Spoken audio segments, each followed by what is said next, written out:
Kita akan mencoba untuk melakukan pencatatan transaksi penjualan. Sebelum melakukan pencatatan transaksi penjualan, kita perlu menginputkan data produk atau jasa yang usaha Bapak Ibu tawarkan. Bapak Ibu bisa cek di menu kiri pojok atas ya. Di sini bisa diklik. Berikut adalah fitur-fitur yang ditawarkan oleh aplikasi Payu Salatiga dan Bapak Ibu bisa memilih produk. Nah, di menu ini Bapak Ibu akan melihat ada produk, dan ada tab kategori. Nah, sebelum melakukan transaksi, Bapak Ibu perlu menginputkan dulu data produk yang akan Bapak Ibu jual. Jadi sebelumnya Bapak Ibu harus menginputkan kategori.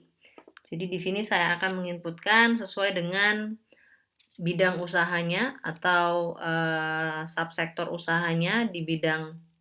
Kalau di sini saya mencontohkan di bidang aktivitas pemrograman hardware software.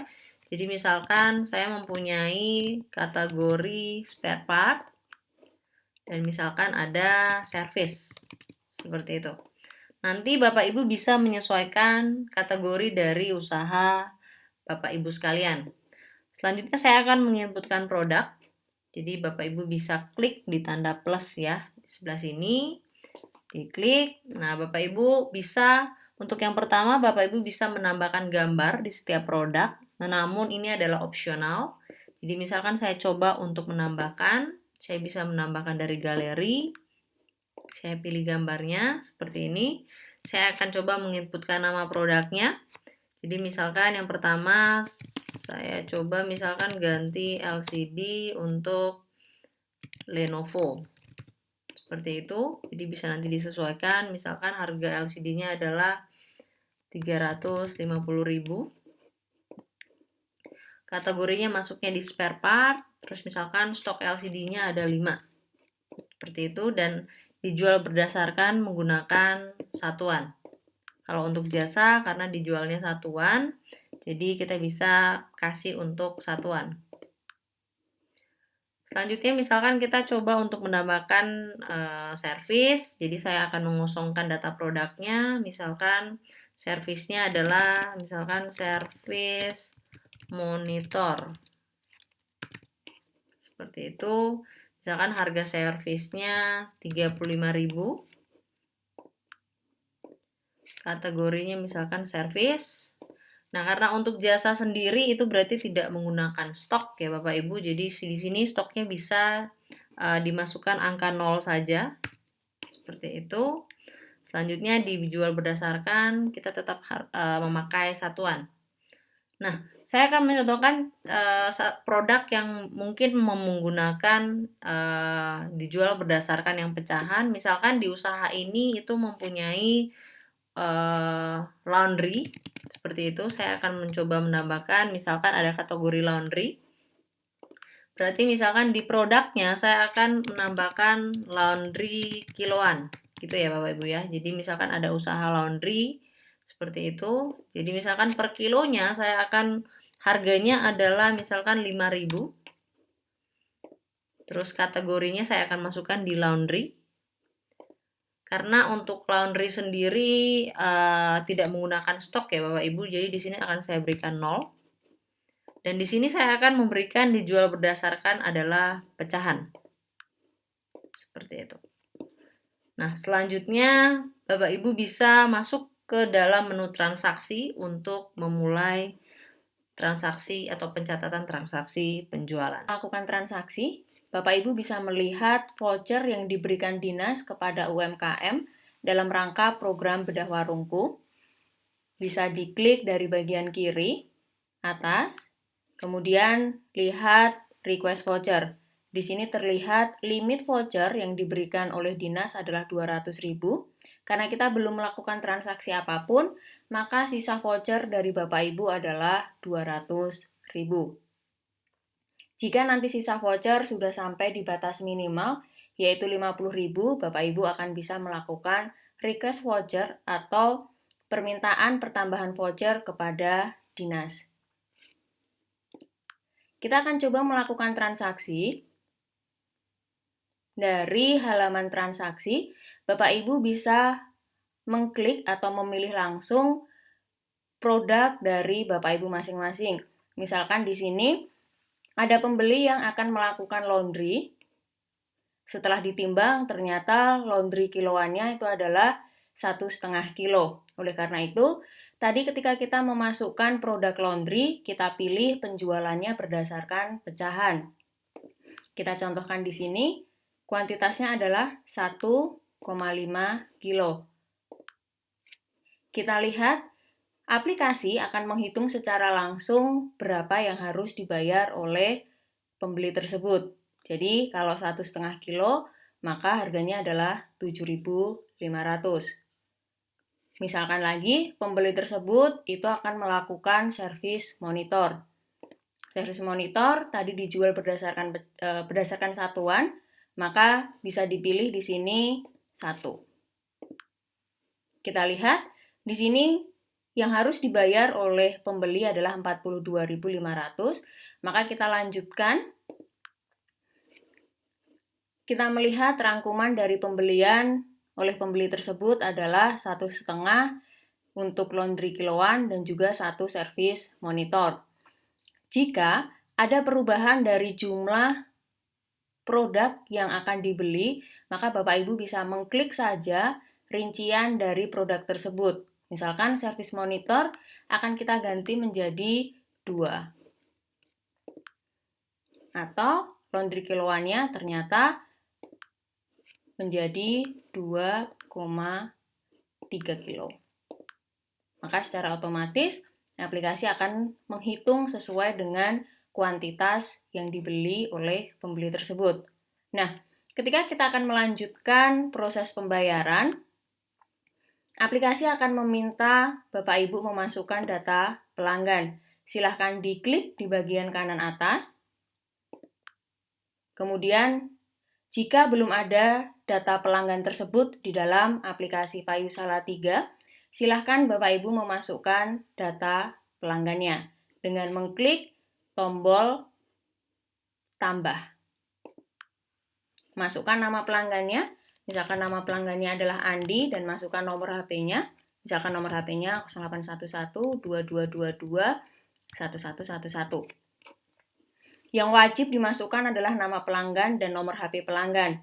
Untuk detail, opsional, bisa dimasukkan atau tidak. Yang pasti, nama pelanggan dan nomor pelanggan harus Bapak Ibu masukkan untuk dapat menyimpannya dalam aplikasi Payusala 3. Kemudian kita pilih nama Andi tersebut. Di sini sudah tercantum nama Andi yang menjadi pembeli dalam transaksi ini. Baru kita bisa lanjutkan untuk proses pembayaran. Di sini, Bapak Ibu bisa memilih cara membayar atau jenis pembayaran yang dilakukan. Misalkan, Andi membayar cash, maka klik cash, kemudian kita lanjutkan berapa uang yang diserahkan Andi kepada UMKM, kepada Bapak Ibu. Misalkan, Andi menyerahkan uang 100.000. Bapak Ibu bisa mengetiknya atau bisa juga menggunakan shortcut yang kami berikan. 100.000. Bayar. Kemudian di sini akan muncul rangkuman dari proses pembayaran tersebut dan aplikasi secara otomatis mengeluarkan voucher dikarenakan Andi telah membeli atau melakukan transaksi lebih dari Rp20.000, di mana Dinas memberikan ketentuan setiap pembelian Rp20.000 akan mendapatkan voucher Rp5.000 dan berlaku kelipatan. Sehingga jika Andi membeli Rp40.000, maka aplikasi akan mengeluarkan voucher Rp10.000. Jika Rp60.000, maka voucher akan dikeluarkan adalah Rp15.000 dan karena ini Rp81.500 yang dikeluarkan adalah Rp20.000. Yang mengeluarkan voucher seperti pembelian yang dilakukan oleh Andi sebelumnya, UMKM ini telah mengeluarkan voucher Rp20.000. Maka nanti Bapak Ibu bisa mengecek sisa voucher Bapak Ibu di dalam fitur request voucher. Di situ akan terlihat sisa voucher yang pasti akan disesuaikan dengan transaksi yang mengeluarkan voucher. Misalkan di sini Andi datang lagi untuk mengklaim voucher yang didapat sebelumnya. Ternyata dia akan mengganti LCD dengan kuantitas 1 misalkan. Kemudian kita akan lanjutkan pembayaran. Kita harus memasukkan nama atau data pembeli dan kemudian kita akan memasukkan kode vouchernya. Jadi Bapak Ibu harus memasukkan kode voucher yang dibawa oleh Andi. Bapak Ibu bisa memasukkannya dengan klik tombol persen atau tulisan masukkan diskon. Bisa dari persen ini misalkan, Bapak Ibu silahkan klik di voucher bedah warungku, kemudian masukkan kode vouchernya. Di sini aplikasi akan membantu menuliskan bagian sebelum strip, yaitu 2MA001. Tadi kode vouchernya adalah 20110001003. Kemudian kita coba masukkan secara otomatis, aplikasi akan memasukkan nominal voucher yang didapatkan oleh Andi dan memotong harga yang harus dibayar Andi. Yang sebelumnya harus membayar 350, karena voucher tersebut bernilai 20.000, maka Andi nanti cukup membayar 330.000. Kita akan lanjutkan ke pembayaran. Kemudian Andi membayar dengan cash. Misalkan di sini Andi membayar dengan uang 350.000. Bayar. Nah, transaksi Andi telah berhasil, yaitu senilai 330.000. Karena transaksi ini senilai lebih dari 20.000, maka Andi tetap mendapatkan voucher. Bapak Ibu harus menuliskan vouchernya lagi ke dalam voucher fisik. Jadi kode voucher yang didapat silakan dimasukkan ke dalam voucher fisik, yaitu 2MA 001 201 01 800 2012 senilai 80.000.